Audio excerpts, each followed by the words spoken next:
কিছুদিন আগে তেহেরি রান্না করেছিলাম, সেই রেসিপিটা আজকে শেয়ার করছি। একটু বেশি সয়াবিন তেলের মধ্যে পেঁয়াজ বাটা, আদা বাটা, রসুন বাটা দিলাম। এগুলো আমি ভালো করে কষালাম। তারপরে আমি গরুর মাংস যেগুলো আছে ওগুলো দিয়ে দিলাম। এখানে প্রায় 1 কেজি গরুর মাংস ছিল। এগুলো আমি কোনো ধরনের পানি ছাড়া ভালো করে কষিয়ে নিলাম। এই বিরিয়ানির মশলাটা আমি নিজে বানিয়েছি, এর রেসিপি অন্য কোনো ভিডিওতে দিব।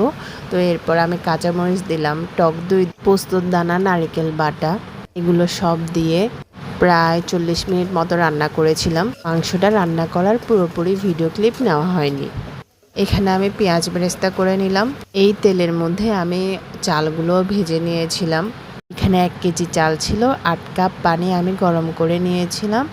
তেহেরি অথবা বিরিয়ানি যেটাই হোক, পানি সবসময় গরম ইউজ করতে হবে, আর পানির পরিমাণ ঠিক মতো দিতে হবে, কম বেশি করা যাবে না। পানি প্রায় মোটামুটি শুকিয়ে যাওয়ার পর আমি মাংসগুলো ঢেলে দিলাম। মাংসগুলো যখন রান্না করেছিলাম আমি কোনো ধরনের ঝোল রাখিনি, এগুলো আমি একদম মাখা মাখা করে রান্না করেছিলাম। মাংস আর চাল ভালোভাবে উল্টে পাল্টে দিয়ে মিক্স করে নিতে হবে। এটা আস্তে আস্তে সময় নিয়ে করতে হবে। খেয়াল রাখবেন বেশি নাড়াচাড়া করবেন না। বেশি নাড়াচাড়া করলে চালগুলো ভেঙে ভাতটা ভক্তা হয়ে যায়। আমি দমে বসিয়ে দিয়ে উপরে পেঁয়াজ বেরেস্তা সুন্দর করে বিছিয়ে দিলাম, আর একটু ঘিও দিয়ে দিয়েছিলাম যাতে একটা সুন্দর গ্রান বের হয়।